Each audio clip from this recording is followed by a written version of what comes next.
And welcome back to Culture Craft, the show where we talk about creators throughout history, the culture that helped create them, and how their work has shaped culture since their death. No, not always, but since. This one's dead, though, I think. And I know that because this is part 2 of Nellie Bly. So welcome back. I'm sure you all enjoyed part 1. You've been thinking about Nellie Bly all week. You wake up, you're like, Nellie Bly, what's going to happen? You go to sleep and you're like, how can I sleep without knowing what happens to Nellie Bly? Yeah. But for some reason you didn't Google it. We were the only source of media that you allowed yourself. Yeah, which we appreciate that level of discipline. The level of loyalty and fandom. Yeah. Yeah. Take it away. Fly Nellie Bly. Beautiful. Fly Nellie Bly. Did fly mean what fly means? No, that's just what I'm calling her. He's just excited about her. That's just how I describe her in my dreams. Okay. Yeah. She is. So thank you for not looking up anything about Nellie Bly. Mm-hmm. If you will remember from last week, though, she is smoking hot. Yeah. She is smoking. That was the main takeaway from Everybody last week. said. I mean, not now, right?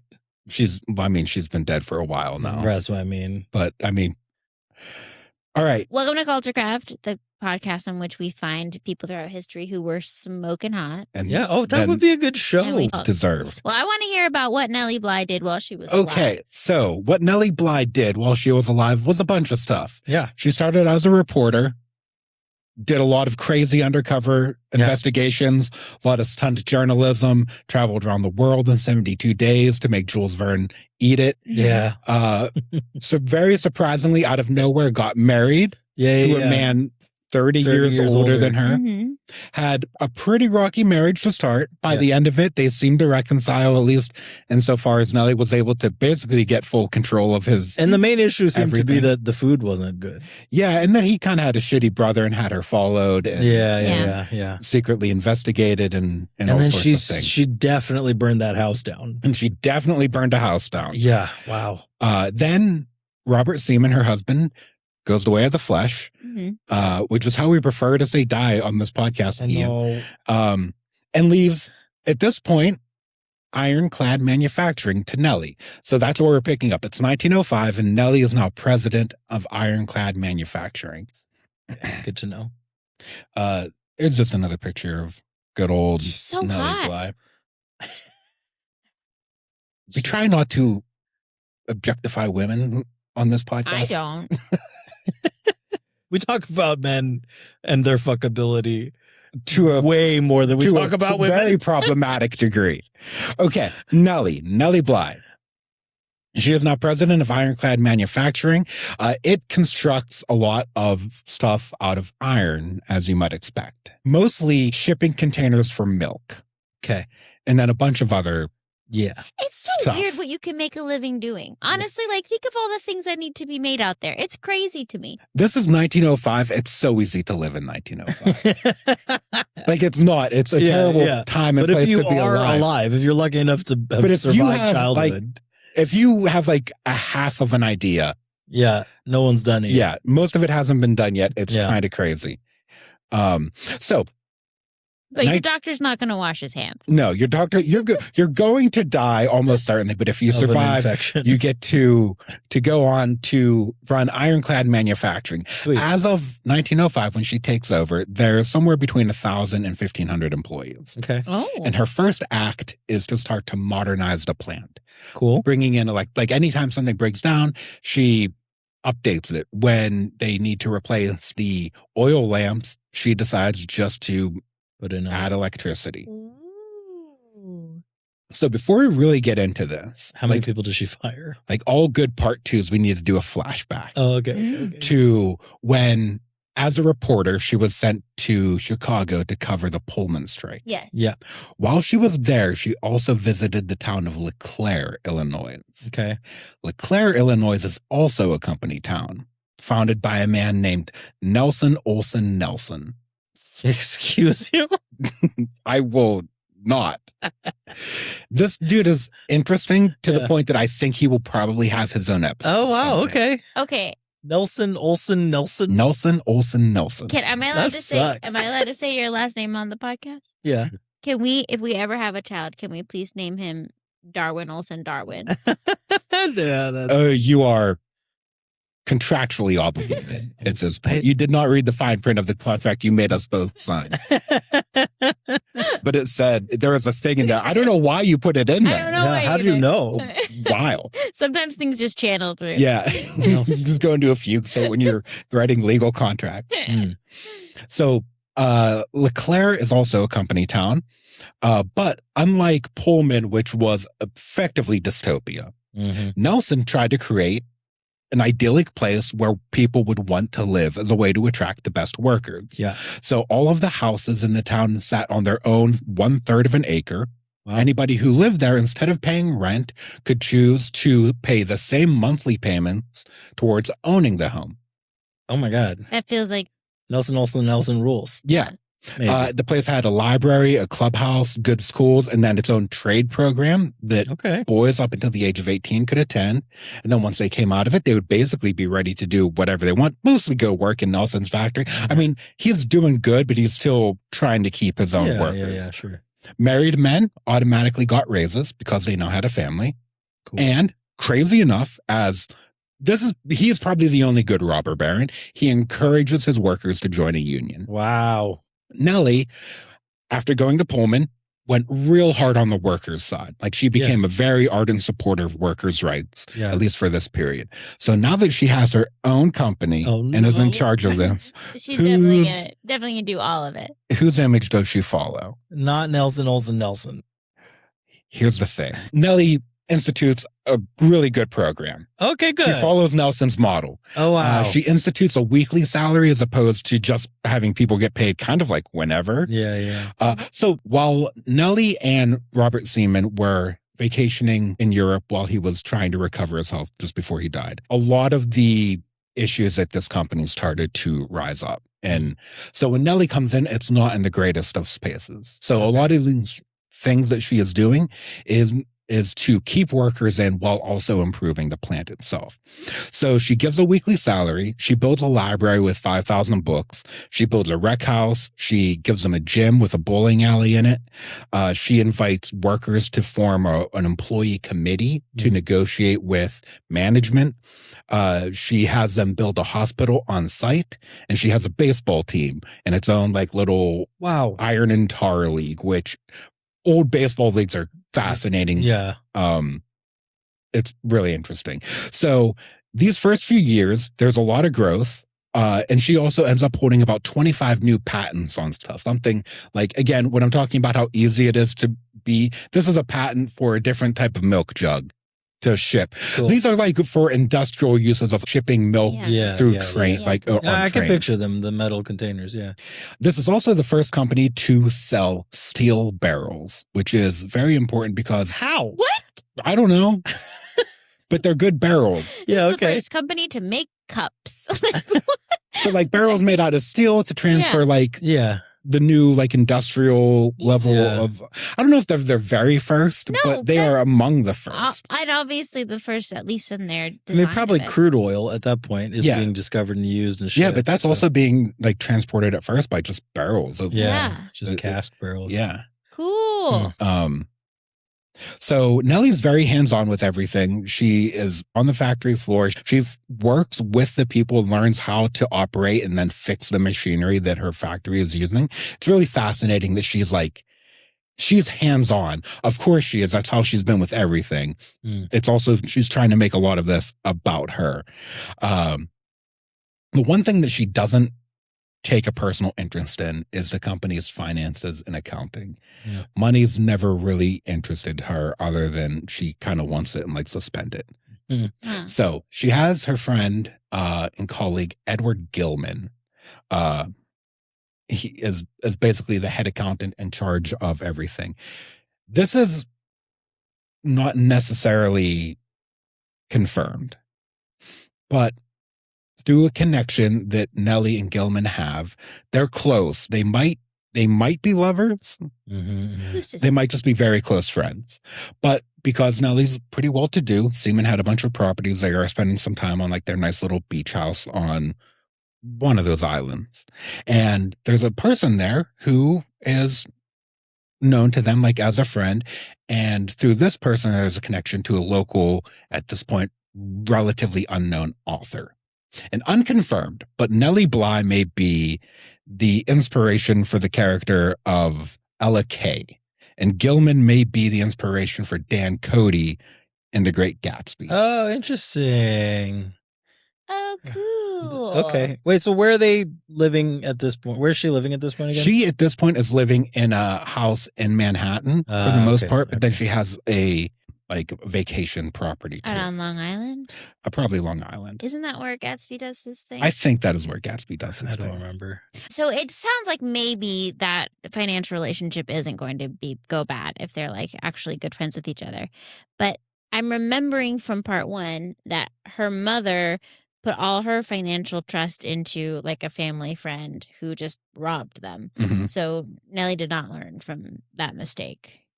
Foreshadowing. Okay. Yeah. Oh, no. Okay. All right. Okay. These are Nellie's business cards, which I absolutely adore. That her business card is about is awesome. Not about anything the company does until like the back. The front is all about, this is a company owned by Nellie Bly. Look how cool I am. Also, fly hat.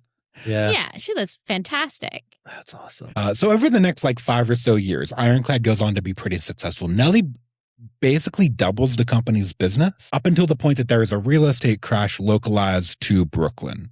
And this company is housed in, there's a larger real estate crash, but it hits Brooklyn very hard. So the company's valuation and worth start to drop and things become a little alarming. So Nellie orders an audit. And at the time they find nothing. Gilman is helps with the people coming in, signs off on it. Everything's gravy. It's just the company's just not producing as much as they thought they were. Mm-hmm. Over the next year, Gilman's health begins to deteriorate, and then he dies in January of 1911. Nellie is with him basically every day through this, trying to helping to nurse him back to health, just being with him as he's suffering, and then eventually when he passes away. So Nellie orders another audit because nothing is improving at the company.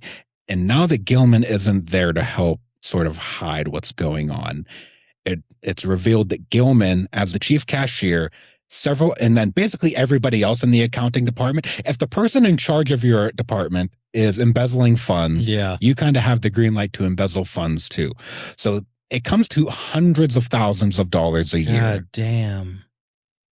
The whole accounting team is siphoning basically money? The whole accounting team is embezzling wild. funds and writing fraudulent checks. Oh no. And by the time Nellie finally realizes this, because she did not care about accounting. She just kind of I trust you. Yeah. You got this.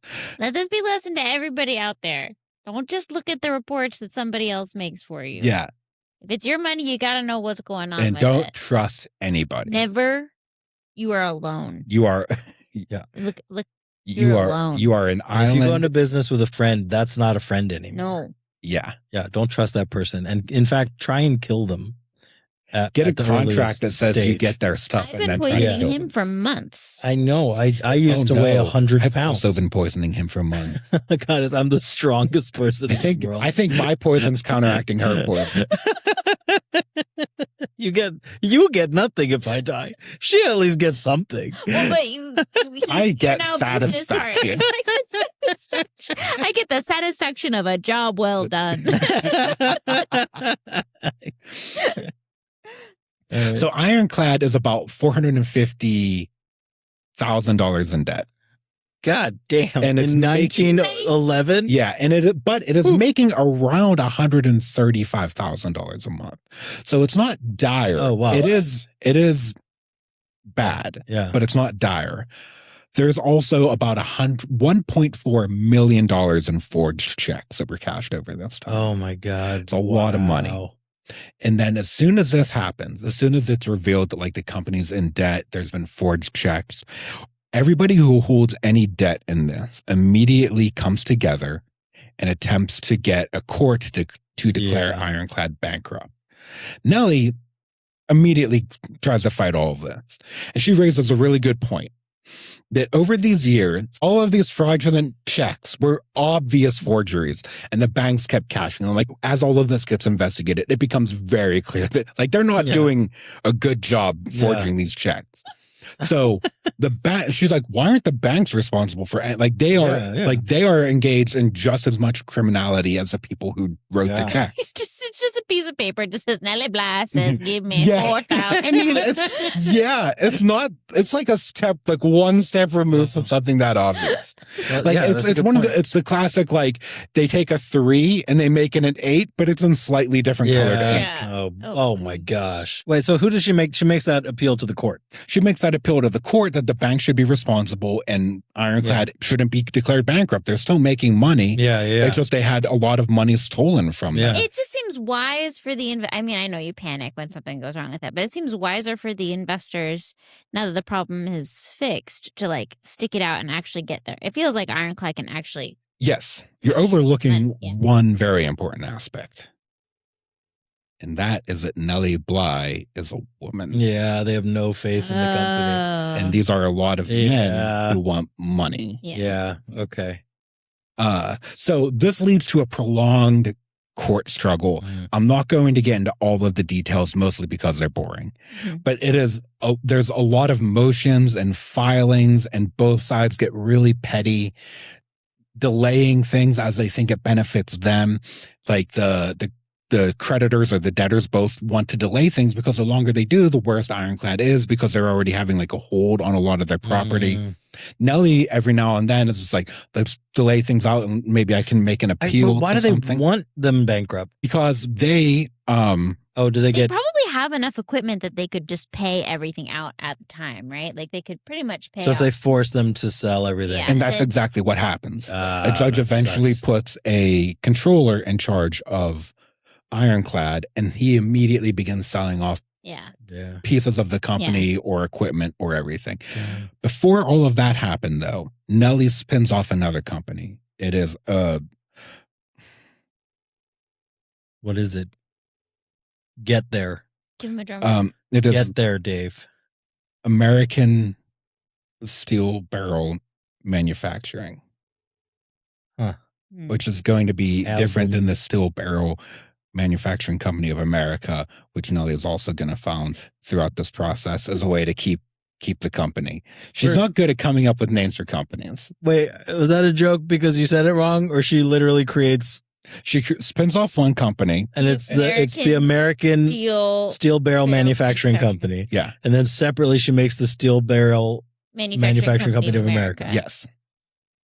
As a way to keep people from getting the company because it's spun off from Ironclad, but it's still very like it's utilizing a lot of the same facilities. It's not like a subsidiary. It's its own thing. At least that's what she claims. Very cheaply sell some. I mean, I don't know what of this would be fraud, or how much she would care. But she could probably very cheaply sell a lot of the equipment over to the new company to herself. Yeah, and they're very petty about this. At one point, like a generator breaks down that the barrel company relies on, and the person running Ironclad does not let Nellie on site to fix it for a week. And then when he does, she can fix the problem in 10 minutes. Yeah. Oh, wow. So they're like, and now the argument goes from both sides that the barrel company is part of Ironclad. So we got Ironclad. Now we want the barrel company because the barrel company is actually where a lot of the money is coming from. Bly's held in contempt of court multiple times during this. She doesn't seem like someone who's going to be all that respectful of, say, a judge or an opposing attorney. She is not, as you would think. During all of this, that's a good-looking dude. We're gonna get you some of those. Pince nez. I mean, I grew up with The Matrix. Like, that's always been cool. Any version of that is cool. I'm just going to let you guys talk about Joseph Pulitzer for a while. Yeah, he's a good-looking dude. You know, Isn't he? He's not dead yet at this point in the story. He's not. He's dead now. He's dead right now in the story. He dies in the story right now. Can you do a quick recap into their relationship? Pulitzer ran the New York Journal, the paper that Nellie worked for a long time. He is a I guess you can say a pioneer of American journalism. Yeah. He's also kind of person who ruined American journalism almost immediately. He's yellow journalism. Pulitzer was a guy who likes tons, but he was also not above using his paper for propaganda. Yeah. Very blatant and obvious propaganda. There's wars because of him. But he could grow a beard. He could grow a beard. He was. You have to give him that. Yeah. So this, Nellie and him were close. It affects her a little bit. I thought he ran the world. Oh, he did. He runs a bunch. We named She worked at the World, right? She worked at the World and the Journal. Okay. One of those, I can't remember, and people are going to be mad. One of those is owned by Hearst. And Pulitzer would stab me in my teeth for confusing them. It was always fun, yeah. Okay. And Hearst would just have me shot. Yeah. So with all of this drama going on with her company and ownership and control, and it's becoming very hard to actually fulfill orders for the barrel company because, the people running Ironclad keep turning off her power, Nellie has to resort to going back to journalism to earn some money. So Bly goes to Chicago to cover the RNC for the New York Evening Journal. During the RNC, she absolutely fangirls over Teddy Roosevelt, which mood. Okay. As anyone would. I mean, yeah. Just back then. Just big dick energy. Just all over the place. Yeah. She covers the DNC in Baltimore as well. And as you would expect, a lot of the coverage about the national politics at this time is strangely also about money, courts, and the unfair treatment of people who just are trying to earn what they deserve. So she's basically just writing about herself and all of that stuff. While all of that is also happening, a separate case is going to trial. The forgery case against the people that were making the bad checks. Yeah. It takes 2 years for that to actually get to trial. The jury ends up being split. A year later, the trial is dropped, or all of the charges are dropped.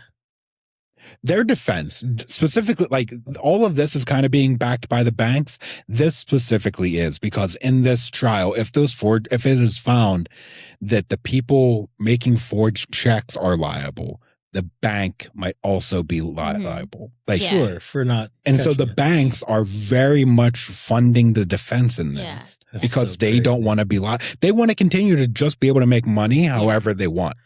Oh yeah. My God. Also, in their defense, I feel like if you're a bank manager and you get up on the stand and they're like, why did you cash these checks that are obviously forged? You could be like, because it's 1911. Like, like, you could just write on a napkin that you wanted money and we would give it to you. There's like the FDIC doesn't exist at this point. Like it is. Yeah. There's banks are like half the time I think still issuing their own currency because your bank account number was 12. Yeah, and I could just walk in and be like, "Hi, I'm Ellie," and they'd be like, "You don't have you have ID? How could we possibly?" I said my name was Ellie. Yeah. How could we possibly know? Yeah. All of this, though, the back and forth eventually ends up with Bly fully losing control of Ironclad. Oh man! But she gets to keep American Barrel. Okay. And she also has to pay a $50,000 settlement. The courts dislike her. Yeah. So a part of this is just like, we're making it feels a little personal. She also then gets sued by one of her attorneys for non-payment of $25,000 because she doesn't have a lot of money anymore. Oh no. She has a few connections. There's a person in Europe that she knows from, her time going there with her late husband, who is able to help pay some of this down. So she's able to pay the $50,000 settlement, and she's able to get through him, pay some of the $25,000 that she owes a lawyer, but not all of it. So she's in a bad way. She's also completely burnt out, a little depressed. She just kind of lost a company that her husband gave her through no fault of her own. That was making a ton of money. She was like in a good place. Yeah. She basically had a cartel of bankers and debt collectors organize against her. Yeah. And force a bankruptcy and take control of her company. Mm-hmm. Yeah. That's awful. Because the person that she thought was the best friend and her best friend in the world just robbed her. Yeah. Oh my God. Yeah, it sucks. Yeah. So she's not in a great place mentally or emotionally or anything like that. In everyone else's defense, it would never have happened to her if she was a man. No, she would never have been fooled by someone if she was Men have never once been tricked by anybody ever. No. We all know that. And they only make good decisions. Yeah, I agree. So Nellie needs to decompress, and she decides to go on a vacation to Europe. So she's going to go back to Austria, which is, by the way, the only other country in the world that she likes. She likes America. She likes Austria. Okay. So she gets on a boat, heads to Austria. And this is from a woman who famously went around the world. I mean, she didn't really leave her train or boat. Nope. But she did do that. Well, then I'm going to trust her. And I'm going to just go ahead and say right now, everywhere except for America and Austria sucks. Except for Singapore, where you can get monkeys. She did get a monkey. And that monkey's dead at this point. Also, I don't know. The monkey has left the story, so we don't know. I don't know if Definitely that's pro dead. Singapore. I think you're like, oh my gosh, I'm going to go to Singapore because I can get a monkey. And then you get a monkey, and a week and a half later, you're like, oh my gosh, why would anyone go to Singapore? You know how I feel about monkeys. They're horrible. They're horrifying. Yeah. So she goes to Austria. There's one little problem about going to Austria right now. It's 20 now. There's a little incident. Yeah. That happens just before she goes to Austria. Now, here's the thing. Wait, hold on. It was 1911, so we're been a few years. It's been a couple years, right? It is. So we're launching into World War I. So no, hold up. There's been a little incident. We're in 1913. So this is. Let's not get ahead of ourselves because nobody now is getting ahead of themselves. And nobody, 1913. listen.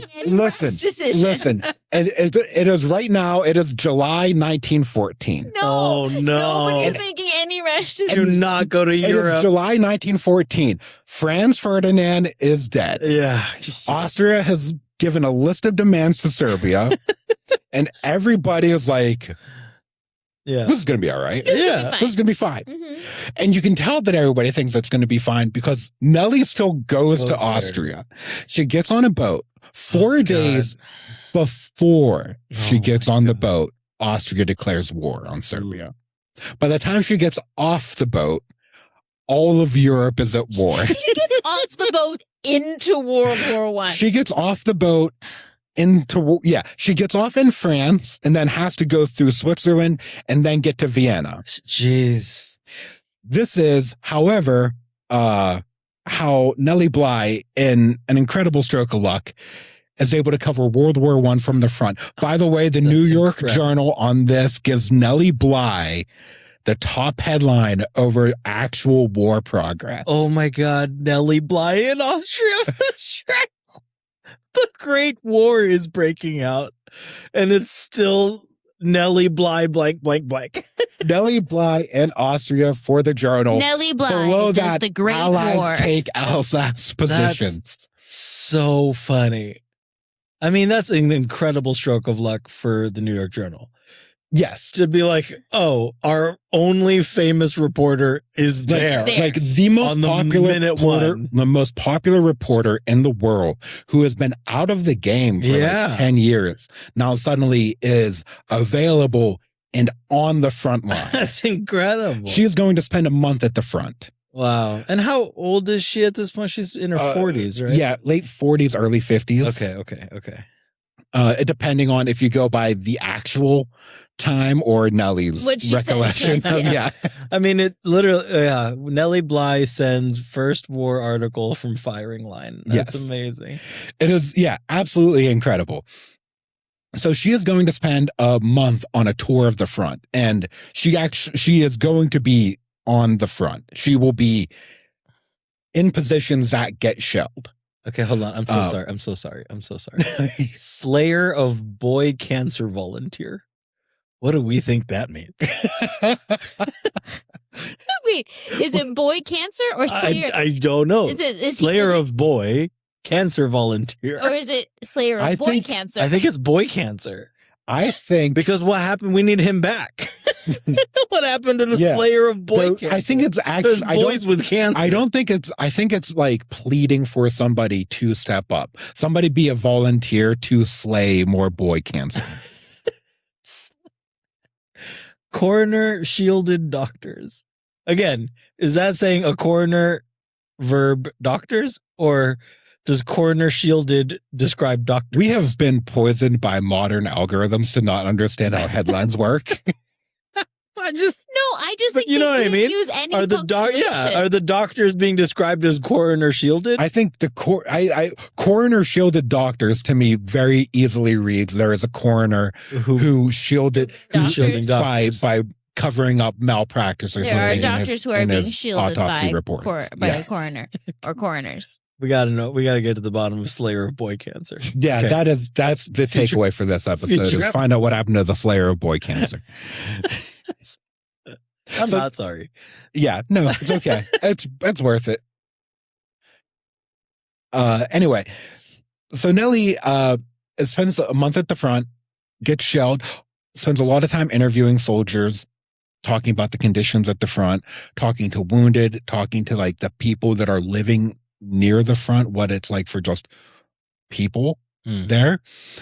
She spends a lot of time also talking about her own self and how awesome and brave and cool it is that she's at the front. Yeah. I love her so much. She's also almost arrested at one point for being assumed to be a British spy. By whom? I think like what country is she in? I think potentially could have been Russians. Almost certainly was Russians because Austrian soldiers would have recognized her. But she doesn't get captured. They let her go because one of them actually recognizes her as the famous American journalist. Yeah. And they're like, oh, no. You're way too selfish and self-absorbed to be a spy. I do not know why. I've not been able to figure this out. Yeah. Nellie gets very mad at this, not because they think she is a spy, but specifically because she is a British spy. Oh. It hasn't come up yet in the story. It's going to in a bit.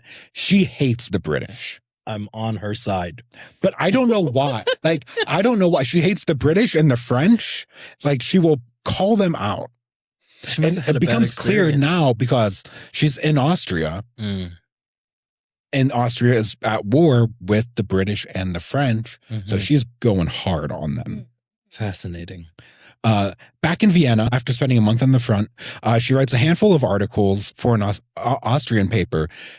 Gets very angry though when she ends up being censored by the paper.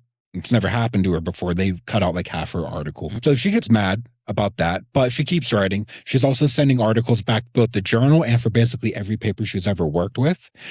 At this point, abandoning anything that could resemble unbiased journalism. Oh, okay. No. Basically just saying like, things in Austria are bad. Send money and medical supplies for the injured soldiers and their widows. Okay. So not, that's fine. And at this point, that's not outrageous because this is still 1914. Right.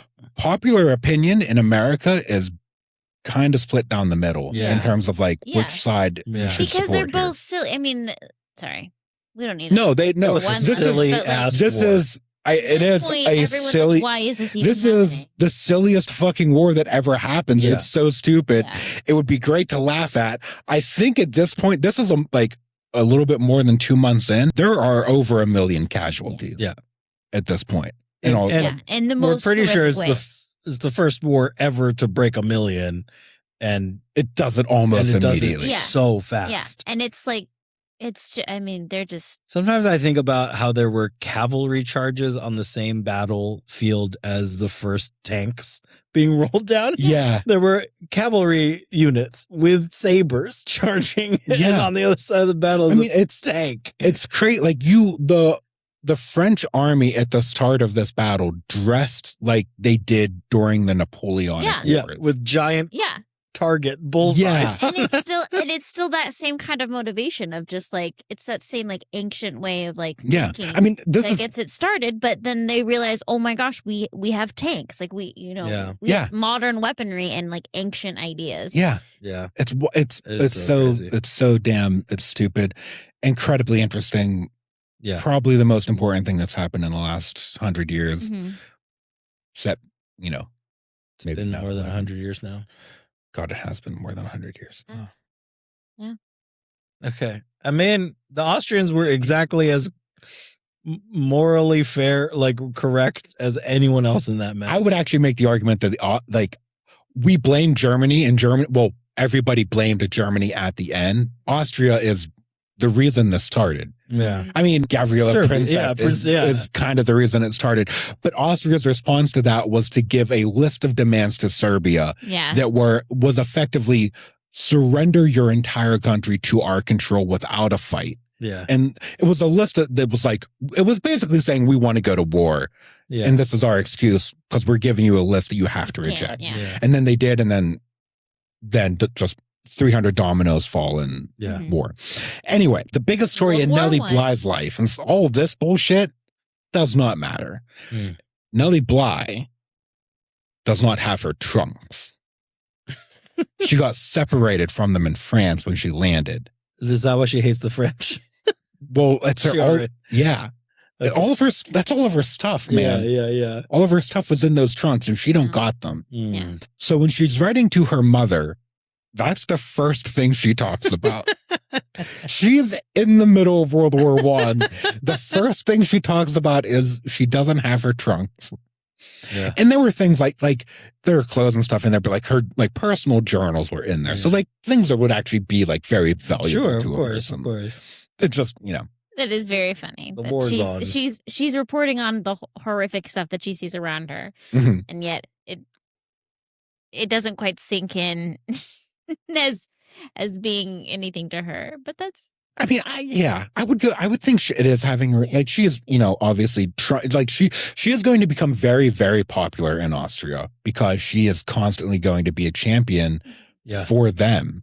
And because she's in Austria and Austria is already at war, there's sort of like a media blackout of anything outside of Austria. So she's going to spend the entire war here. And so she will never know what the Allies propaganda is saying. Yeah. So when she goes for years blaming the French and the British for this, she never gets any other viewpoint. It's fascinating. Yeah. So she ends up being very popular. People in Austria love her. She has a lot of friends there. One of them is a man named Oscar Bondy. These two, it's suggested that they might have been also a couple. I don't think there's any argument against, like, I am 100, like, they were in a relationship, and there's one simple fact you can point to know that. Years after this, in 1917 or 1918, I guess, by the time she actually gets to leave, when Nellie leaves Austria, Oscar Bondy is going to give her a gift to take with her. It is a brooch and a set of earrings that belong to Queen Victoria. Whoa. So you don't do that for somebody you just kind of like. How do we have a picture of the brooch? No, unfortunately. We don't. I want to look at that brooch looks like. Yeah. That's her meeting with a Polish officer in Poland on the front. She also has several cables that never make it back to America because the Austrian embassy stops them, afraid that they might trigger some sort of incident, like or be seen as like a provocation. Her hat game is very strong. And I bring up this one specifically because in April of 1915, so almost a year, and guess what? She gets her trunks back. How? In the mesh? How did anyone track that down? Do you know how many letters she wrote to people about getting her? She is writing to enemy nations to get her trunks back. I just want to say, like any peace brokering negotiations. Thank goodness she got it back before then, because the official peace brokerage negotiations would have Nellie Bly's trunks written into them. That's incredible. Yeah, she'd be there like, "And my trunks, and my trunks." Yeah. So she writes to her mother to tell her about the trunks. She also tells her to take some stock and put it in Oscar Bondy's name. Now, flashing back a couple years, Nellie took all of her stock that she had in American Barrel and put it in her mother's name as a way to protect it in case they came after her assets. Yeah. So when she tells her mother to do this, she's basically saying, I gave you this stock, now give this stock to Oscar. So she's learned nothing. Well, she's giving this to Oscar so Oscar will loan her some money. Oh, because she can't access her own money. Yes. Oh, yes. Okay. Yeah. So she's getting paid for this stock. Yeah. So it's about $200,000 worth of stock. And this is fine for a while until 1917, when America joins the war. And now suddenly Nellie was no longer just a woman in a country at war. She was now an American in a hostile nation. Yeah. So Bly's no longer allowed to write anything back and forth, but because she is very popular amongst everybody in Austria, she's still allowed to move freely through the country. They even let her go to Budapest for a while. But there was an issue with, during this war, specifically, there was an entity called the Alien Property Custodian that the government founded, which was basically any foreign people in a country that America is at war with who own property in America, we're taking that back. Wow. And making sure it goes to the right people. Even if she's a journalist. She's not allowed to be there as a foreign correspondent. Well, no, Not it's her. not. It's Oscar. Oscar's property in American Barrel. And this now starts another fight. This time, instead of with Oscar, it is with Nellie's brother, Albert. So for the last few years, and he hasn't really been important to the story until now, but basically when Nellie moves to New York, way back when, she invites her whole family. And for most of her time, her whole family has lived with her. And she's been the primary breadwinner of that family. Of her half-siblings as well? Just mainly her. Just mainly her and her full siblings, like her mother and her full siblings. One of them is Albert, who has been, doing stuff on and off, but has for the past few years, while Nellie's been in Europe, taken a position at the American Barrel Company. He has been getting in his mother's ear about all of this. And so when the custodian starts to dig into this, it's going to start a little bit of drama. And by drama, I mean, what's a better word for it? Betrayal. Basically, Albert sees this as an opportunity. If he can convince his mother to dispute the claim that she transferred these stocks, the stocks remain in his mother's name. They are in Mary Jane's name. No need for the custodian to get involved at all. Mary Jane has control of the stocks. Albert has control of Mary Jane. If they find the stocks were properly transferred to Oscar, they go and revert back to the owner of the company, which would be Nellie. So this is where the drama starts. So he's saying they were never properly transferred, and she's saying they were properly transferred. That's going to be the gist of it, yeah. Man, just she can't trust a man. Yeah. I mean, her husband ended up being okay. Her husband was fine. Her husband was great. Oscar Other than seems the times great. that he was having her stalked. It's Gilman and her brother, and then a handful of men at the beginning of her life, too. Her stepfather. Her father being an asshole for dying when she was a kid. Yeah, her father was lovely. He just died. He just died, yeah. And Like stepfather idiot. And didn't leave a will. Stepfather was a monster. The custodian of her wealth at the beginning. The banker was awful. Yeah. So most of the men in her life have been shitty to her. Yeah, about money. So this is going to start going back and forth. It starts to create a bunch of court stuff, but none of that gets resolved before the war ends. Now that she's free to write again, she starts writing back to the journal, as well as the chair of the DNC. She's writing to the chair of the DNC so she can potentially get an audience with Woodrow Wilson. Her letters are basically saying, you need to send food and money to Austria now or the communists are going to take over. Nice. This starts her hard anti-communist period. I mean, she is a capital. That does make sense. Yeah. It does make sense. She's an industrial titan. Yeah. Not a successful one, but she, I mean, we're going to get to this, but she has, she is specifically saying Bolsheviks. Yeah. So she's warning what happened in Russia is going to happen here, right?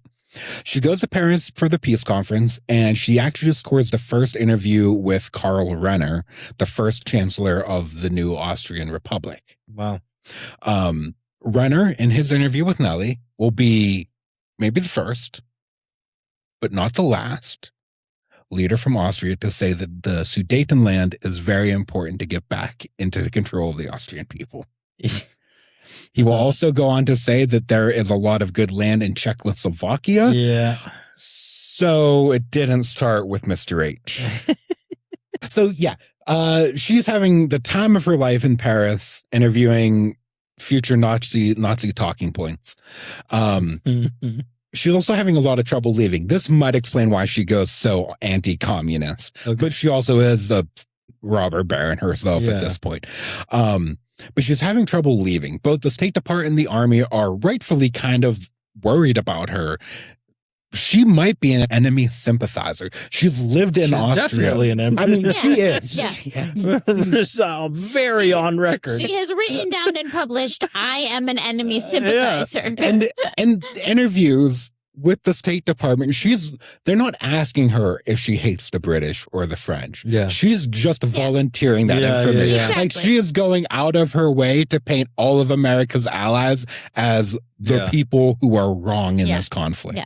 That's so funny that because she was doing that in a vacuum. She had no idea how America would break on that. Yeah. She writes a letter to Woodrow Wilson again, this time also warning him about Bolsheviks, and then also very politely asking him to give an order to let her go home. He doesn't. She truly would have put her trunks in the peace negotiations. She was very executive order that Nellie Bly gets to go home. Gets to go home. Crazy. Woodrow Wilson is in the middle of putting together the League of Nations at this point. So it might have been better spent getting Nellie home. So in interviews with the State Department, after volunteering how much she hates the English and the French, she also volunteers that she can name the name of Bolshevik leaders in Austria.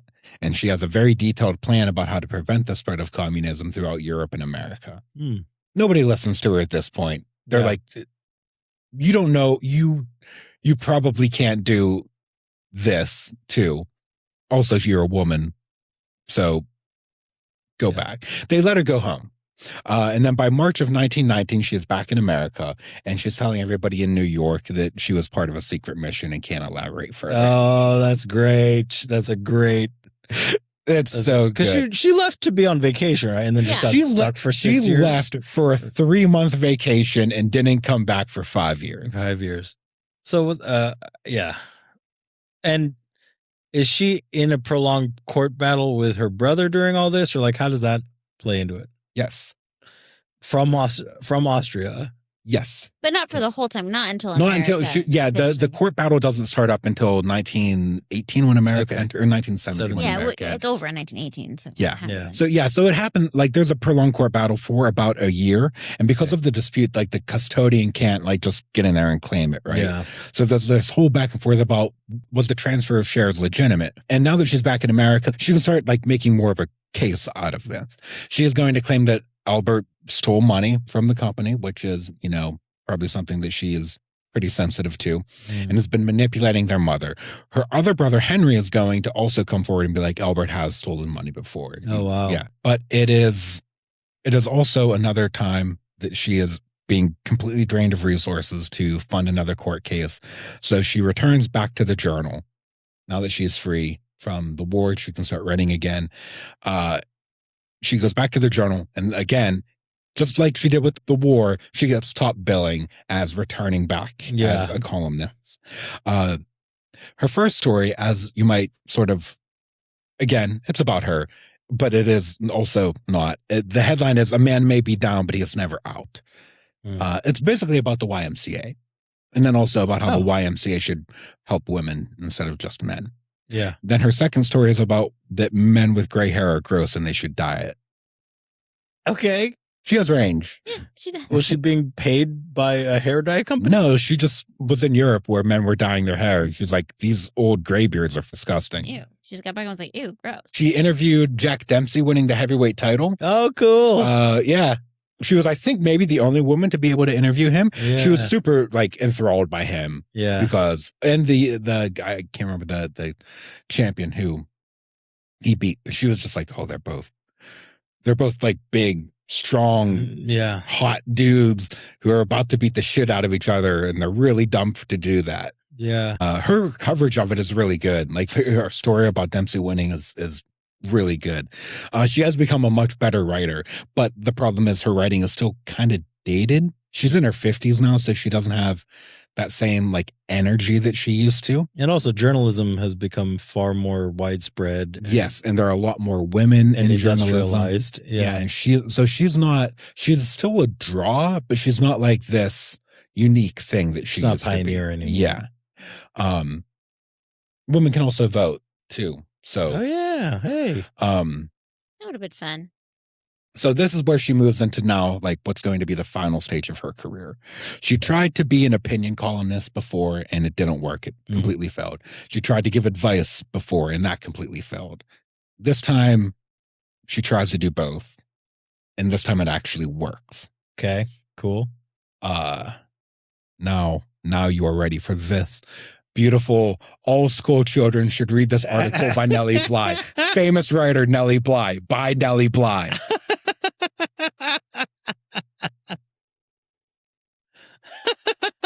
I love her so much. There has never been anybody in history better at self-promoting. She is so good at making everything funny. About her. World famous traveler and writer. That's so funny. Okay. So she starts to do an advice column, and as you would suspect, she asks for letters and she gets tons and tons of them. Yeah.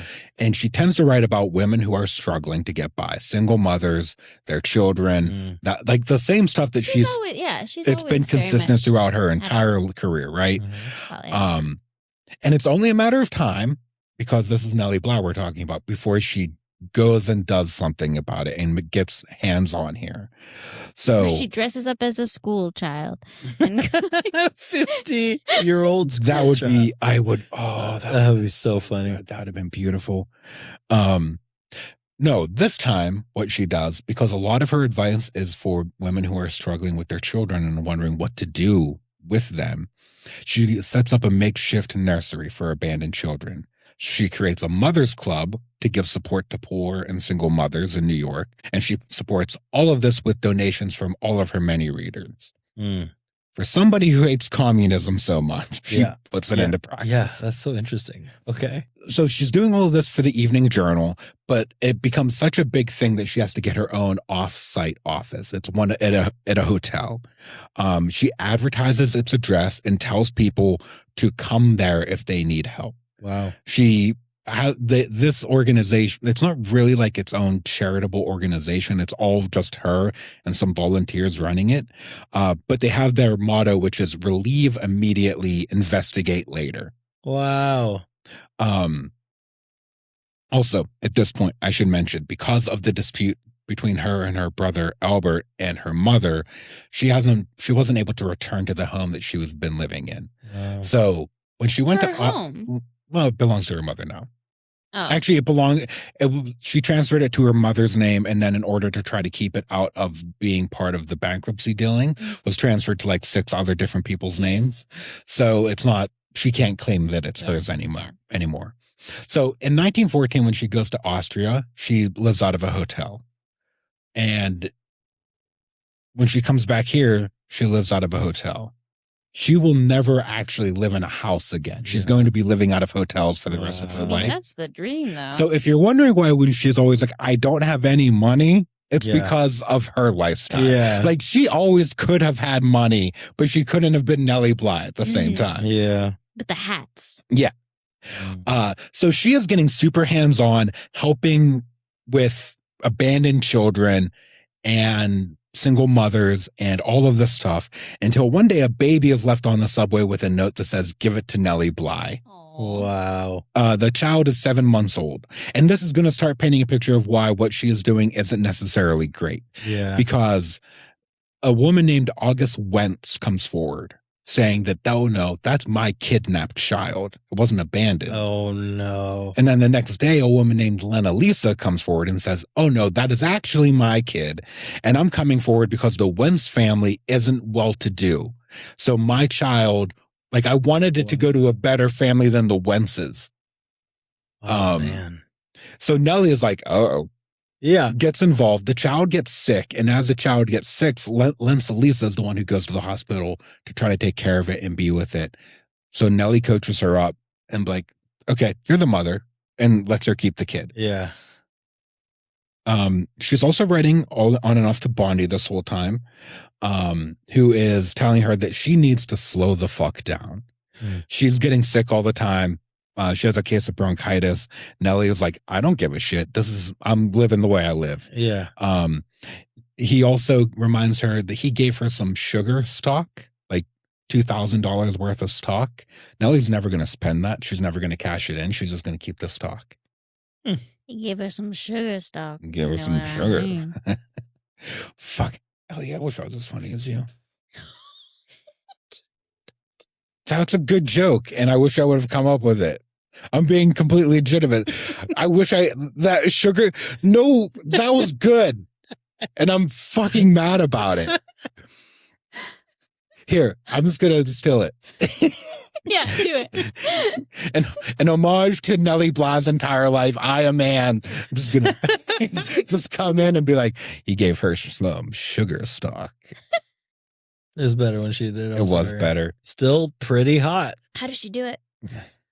Ladies and gentlemen. So in February of 1920, a judge rules in favor of Nellie over control of the American barrel stock. Yeah. But Albert is still in a position of power within the company because she still owns the company. She owns the company, but he's actually again, there. To facilitate nothing falling to the people, like the people coming after. Nellie resigned as president like years ago, named her mother president. And then Albert is in control of it through his mother. Wow. So when this ruling comes through, Albert increases the shares of the company's stock, diluting the stock that Nellie has down to almost nothing. Wow. So again, she's broke, but again, on a curve. She is a full-time journalist and she's making really good money as a columnist. The journal knows how popular she is. One of her old friends and colleagues from back when she was a full-time reporter, like when she was in her 20s, is now the editor at the Journal. He's a big supporter of her.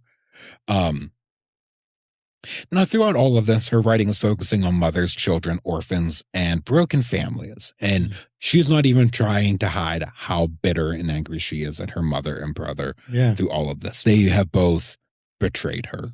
How vitriolic is her mother towards her? Or is her mother just kind of like in between? I mean, her mother at this point is like around 90. Yeah. So maybe there might be some case of like dementia and Albert is just taking care of her. Obviously, Nellie feels like her mother is. Nellie feels completely betrayed. And from what Nellie has like, the way she feels, how she writes about this, she is not under the impression that her mother is like feeble-minded and being it feel like to her it feels personal, like there has been some resentment for the last 40 years that her daughter has like risen to the ranks of being caretaker for the family, which is what it would have to be, because it sounds like Nellie took care of her family. Like she did. When she got into a position of, she could have just said bye. She's not even got their name. She could have just said bye, never see you again. Yeah. But it sounds like actually cared for them and brought them in to her world. Which makes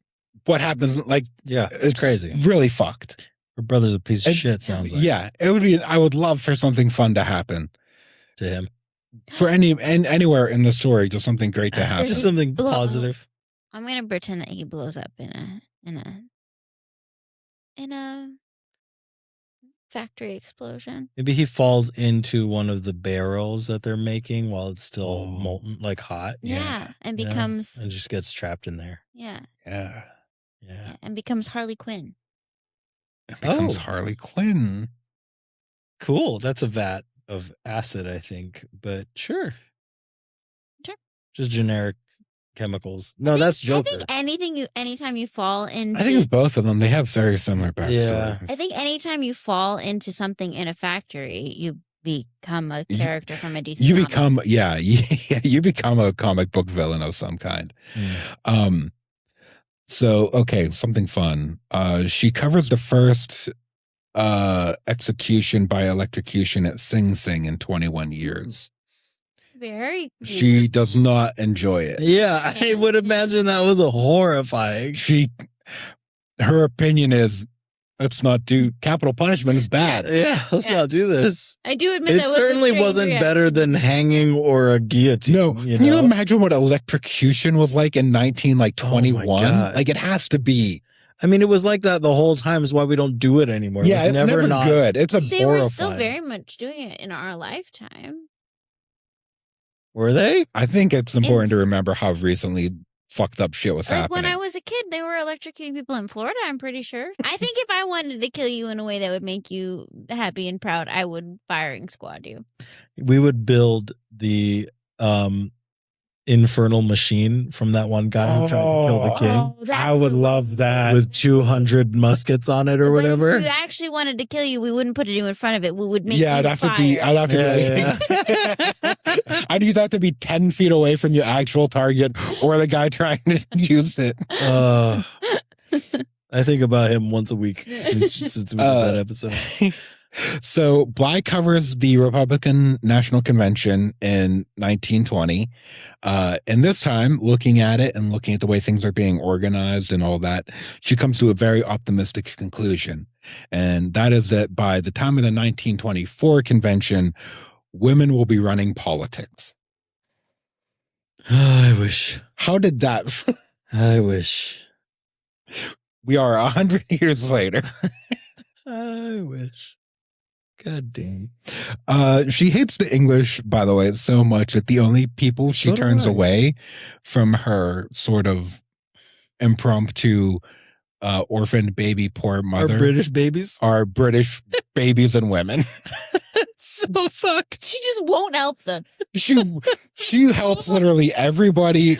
But if you have, and the book that I read said any woman who had a hint of a British accent. That's so funny. That's She's going to found an association called the American Seamen's Association in order to get American sailors jobs because she feels like the British are taking all of the good sailing jobs. Oh my gosh. That's such a funny axe to grind to be anti-British. It really is. It is so good. But we're in the 20s now. You really have to live. I mean, this you gotta love it. It's so of it's the time though to be like a charitable or like we need everybody to have help except for this one small group of people I despise. She is the perfect American. Only because of this one being able to build them. those little exceptions in all of the rules. Yeah. Exactly. So it is 1920s, and I like to call it Nellie Bly's bad take era. Okay. So some of those include a woman should stick with her cheating husband. She asks, were you jealous and nagging? Were you? Oof. Are you? Don't ask her that because it implies I'm cheating. Oh, yeah, it does. Do you know something I don't know? No. So quickly. Stop being so nagging. I think our 1 month anniversary is like tomorrow. You are so shrill. Oh, shit. Yeah, it is. Oh, congratulations. Incredible. Yeah. Hey. I didn't, to be clear. Listen. This is going out. You got to milk cows, you know? Like, you got to milk the cow. I don't know. What is he telling me? You got to shear the sheep. You got to, yeah. All right? Yeah. You got to. Yeah. You got to file the hoof. You ever see those llamas? You know? And you do the things that you do to llamas, which... We won't. What happens to llamas? We won't specify. Whatever you do to llamas on a farm. Milk shear them. Yeah. If you're trying to confuse me so much that I forget that my husband is cheating on me, it's working. Good. That's the goal. That's the goal. I just want to be very clear to the audience that I am not cheating on my very recently married to me wife. Very, very. It's been a month. Happy together. Very in love couple. They're fucking insufferable off camera, by the way. It is just. Ugh. It's like being with, like, it's like fucking junior high first crush bullshit out here. Finishing each other's sandwiches. Fucking disgusting. This one is not a bad take. Yeah, hold hands. This one isn't a bad take, but it's not Nellie's to make, which is society is too accepting of older men in relationships with much younger women. But wait, she definitely she married a 30. What are you talking about, Nellie? Listen, Nellie, you definitely married. Nellie is many things. Consistent is not one of them. Nellie is many things. A hypocrite is one of them. Yeah, she is. Americans should not wed foreigners. Married women should not work. They should stay home and take care of their kids. Yeah. Women should be able to work, but only if that is the only way to support their children. Okay. There are Still weird. There are too many foreigners taking our job. Yeah. Listen. It's their bad take era. She was a woman ahead of her time. She will say that she supports an America for Americans. Yeah. She's getting real Ayn Randy. Yeah. Here's the thing. Let's back up a minute before we judge her too harshly. She will claim, and you can't verify these numbers, though, that the real number is very high. I don't know if it's as high as she says, but she will claim that she placed thousands of children in new homes. She's very proud of this, and she's also very proud that she doesn't disclose the identity of the new parents in order to protect their privacy. Okay. Do you recall when she did a story about trafficking? Yes, that's what I've been thinking about since the baby got dropped off. Nellie's been doing a bit of a trafficking. Oh my God. Does she? Oh my God. But she's writing about it. So nobody does anything. She's taking, like, women are dropping off or their children being, I can't take care of this. Nellie is like, are you sure? And tries to help them. And they say, no, I can't. Nellie's like, I'll take the child. And then she finds a family and gives them a baby. Okay. That's human trafficking. Yeah, for sure. She's doing trafficking. For it? No. Okay. She's doing it for free and she's writing about all of it in the paper. That's confusing. So it's not like she's trying to hide it. She just is. But she's also not, like, according to the government, running an orphanage. Right. So these aren't legal adoptions? Not really. Because at this time it can all just be under the rate. So like maybe birth certificates aren't being filed for these children. Well, there are. Here's the problem. Okay, let's talk about this. Because there are systems in place in New York at this point. But the primary institutions to deal with orphaned children and, like, finding a home for them are the church. Yeah. Mostly the Catholic or Protestant church. Yeah. Right. New York has a system for dealing with this when they find a child who's young and abandoned, because you can't tell by smelling them who they belong to. Right. So if you're discovered on a Monday, you're Catholic. If they find the baby on a Tuesday, it's Protestant. And that determines who gets to take care of you. It's like possession in college basketball. It just bounces back and forth. They just alternate days all week. I think in some cases it alternates by baby. Like, when it comes into the precinct, they're like, well, last one was Catholic. It seems insane, but, like, any system at that point, if you have no context for where the baby came from, has to be arbitrary. You're just trying to. Yeah. But you would think it would be more about, like, who has capacity right now or who's doing a good job. Or who finds the baby. Well, this is like a baby completely abandoned in, like, a car. Police dumpster baby. This is New York after all. There's always been dumpster babies in New York. So many dumpster babies in New York. There have been so many dumpster babies in New York. Somebody could have wrote a newspaper story about it 20 years ago. Yeah, this has been a pervasive thing. There could have been this whole drama about a woman who murdered her husband and then had to get four different newborn babies. That is so That's a crazy story. I think about that too. Like how it wasn't even the parents who noticed that the baby was being swapped out. It wasn't. It was the nurse. Most irresponsible father in the universe. Yeah. Wow. So the system isn't perfect. Nellie is, I guess, representing an alternative to that system. You could look at it sort of like a private adoption agency, but it's not accredited by the state. There's no oversight. She has no authority. There's no oversight. Yeah. And it kind of becomes an issue with a girl named Dorothy Coulter. Dorothy is a small child of a heroin addict. And she is abandoned after her mother is arrested for stealing some stuff from a shop in Times Square. The case bounces around the courts as they're trying to figure out who exactly Dorothy is and what the relationship is to this woman who claims to be her mother, because she gives several conflicting statements over the weeks. Nellie gets very involved in this because it's interesting, and it's a child who needs help and a mother who needs help. It's like right in her wheelhouse. Yeah. So she meets with the mother and begins trying to like coach her and help her, and basically says, like, you owe it to the child to try to take care of it. Good take. Yeah. But you can't do that while you're on heroin. Go and get clean. I will help however I can in the meantime. So Nellie basically gets guardianship, like becomes like a legal guardian, not to like live with, but to like kind of like legal proxy over the child, while the mother is going to go to like Ohio to get clean. Nellie expects her to go, and like 3 months later, come back.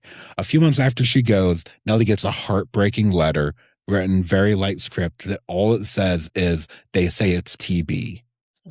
So the mother dies after getting tuberculosis. Damn. And young Dorothy is eventually placed into the actual system. Yeah. But Nellie is still her legal guardian. So she is allowed to visit her and take her out on trips. Okay. One day, Nellie goes to the orphanage where Dorothy is being kept, says, and Dorothy will quote this later.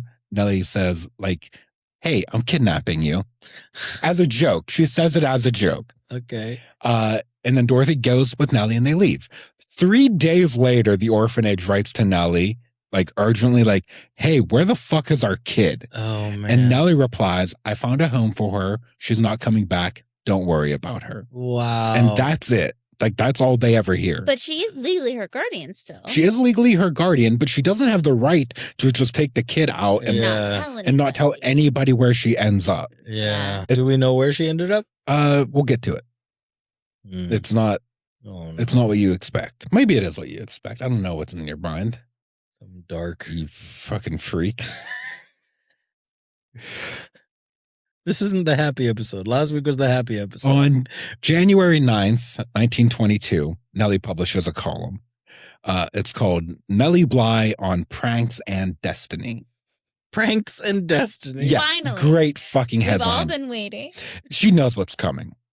The article opens with, quote, are we not governed by destiny over which we have no control? Is it possible for us to struggle and overcome fate, or are we merely being swept along a course which all of our efforts fail to alter or change? Shit, she's dying. Can it really be that the planets which control and influence plant life may also be the governing factors in our destiny? She's sick. She is sick. Yeah. This article goes on to cover a fictional story between two lifelong friends. The friends are named Mary and Jane. Oh. And it's about how these two people remain friends despite their diverging paths in life. It's a very personal, if not like abstracted essay about her life and things that she experienced. It's not specifically about her mother, but it is kind of about her mother. That same day that article is published, she goes to the hospital. Wow. She is diagnosed with bronchial pneumonia and complications of heart disease. She's going to never leave. And on January 27th, 1922, she dies. So she's 60 something? Yes. She was born in 1864. Oh, okay. Yeah. Though to her credit, she does get a bunch of headlines one last time.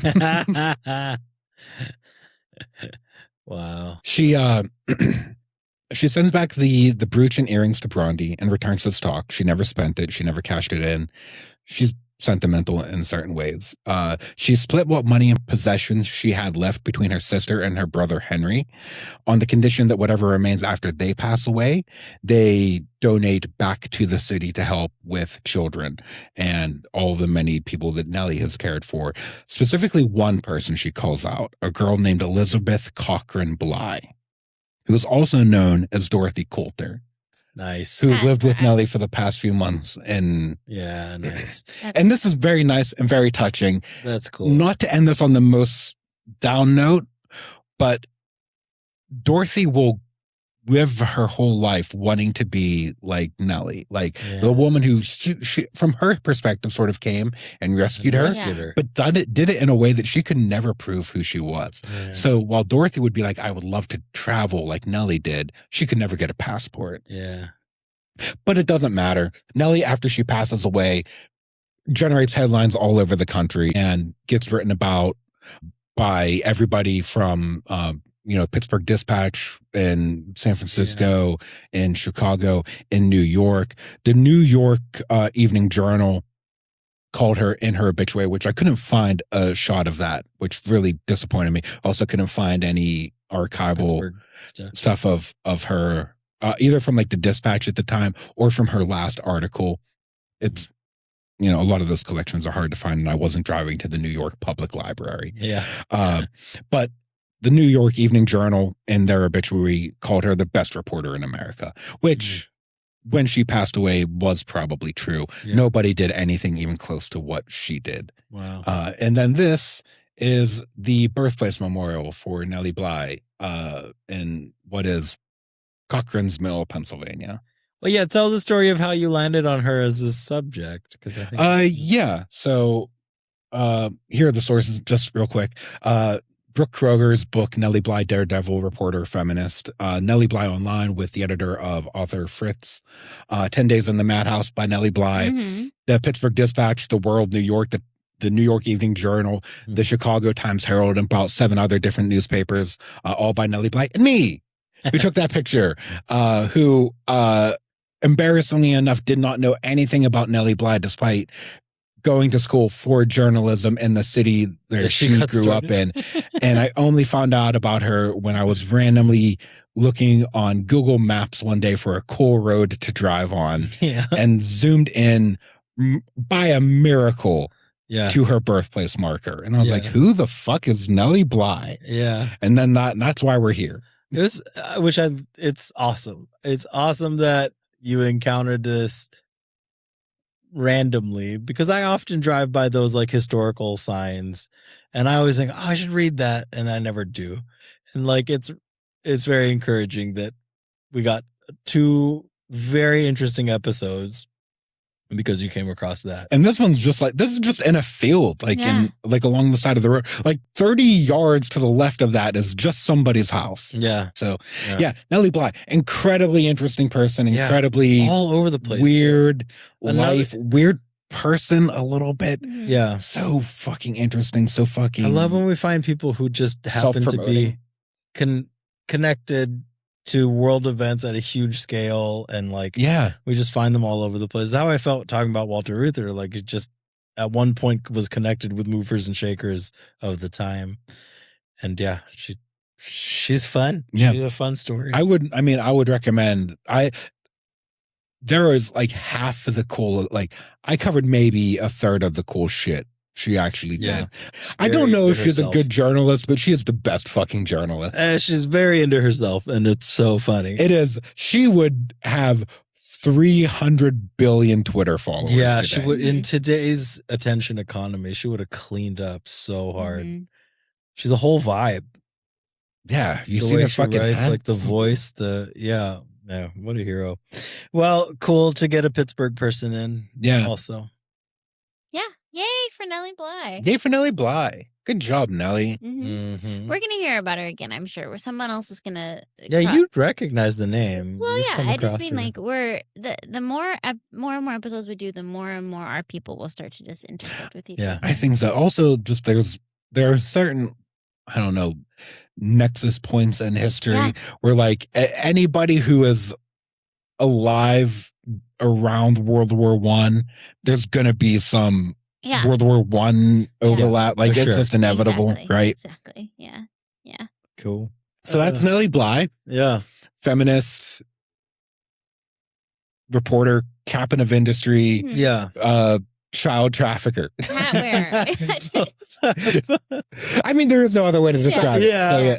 So, selflessly motivated child trafficker? I don't know. So word of advice, if you want to traffic children, write about it in the newspaper. Do it publicly. Oh my God. Yeah. Well-meaning child trafficker Nellie Bly. Yeah. I think a lesson we can take from Nellie Bly's life for people who are in the like TikTok media famous people is do interesting shit. Like, go unintentionally to the front lines of a war and start reporting. Yeah. That's great Like, advice. you know, if you Unintentionally find yourself. No, but she was interesting because she was interested. She was following people and exploring and getting in there. Yeah. And like when no one knew who she was, she pretended to be insane for a month to get locked in an insane asylum. Like, I mean, I just think we it's so easy to develop an audience now and bring attention to things, and she would have thrived. Can't tell your friends about us, ladies and gentlemen. Yeah. Please tell your friends about us. But really do tell your friends about If you don't tell your friends about us, we don't get to eat. Yeah. We spent so much money on these microphones. My point is, she knew how Somebody to pay us something.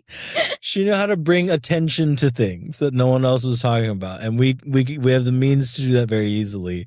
And we don't always use it responsibly. And neither did she, but she was really good and a pioneer at, you know, bringing attention to things. Yeah. And branding, you know, and using that to her advantage. It's very interesting. Yeah. My takeaway from this episode is read the historical signs around you in your neighborhood. Yeah, for sure. You'll always find something interesting, even if it's like really silly. Yeah, but like, learn about the places around you. Yeah. Yeah. Pay attention. That's what the whole part of the show is trying to be, is just learn to appreciate our context. Wherever you live right now, within 2 miles, like a 2-mile walk, there's a plaque about something. Mm-hmm. Maybe not. Maybe, I don't know. If you grew up where I grew up in the middle of fuck off Pennsylvania, there isn't a plaque because nothing is out there. And you guys don't know how to write. And we don't know how to write. There's a meth lab that has some really interesting history. Yeah. Go find it. Go find your But meth most lab likely, near you. if you lived in any civilized place within like 5 miles of you, there are several plaques that contain something you do not know about, done by a very interesting person. Find them as you know. And then write us about it so we can not run out of ideas. In secret. It's early. I'm not worried yet, but we probably at some point. I've run out of ideas. We're never going to run out of ideas. People have been doing crazy stuff since the beginning of time. So, love you. Bye. Yeah, that works.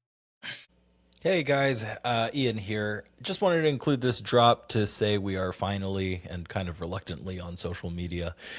Please do help us kind of spread the word of the show. We're really hoping to grow this thing. We really enjoy doing it. It makes us laugh. And hopefully it makes you guys laugh and kind of appreciate a little bit more about how our weird world came to be the way it is, and the weirdos who made it happen. So a great way to kind of stay abreast of our show and upcoming releases is going to be to follow us on Instagram. You can find us at culturecraft_show on Instagram. You can also find us on YouTube with Culturecraft Show, at Culturecraft Show. So those are the main channels where we'll be uploading shorts and clips and kind of teasers about our episodes as we come out. We've recorded a fair few of these already and have some really fun things coming down the pipeline. A bunch of crazy culture critters and crazy stories. So yeah, please give us a follow at culturecraft_show on Instagram. Our link tree is in there as well if you want to find any of the other posts that we might put out there. But thank you so much for listening. Thank you so much for commenting on our Spotify. That really helps with engagement as well. I hate to be one of these people calling for call outs, but that stuff really actually does matter. So if you don't mind giving us a share, telling your friends, and giving us a follow, it would be tremendously helpful and very much appreciated. Thanks.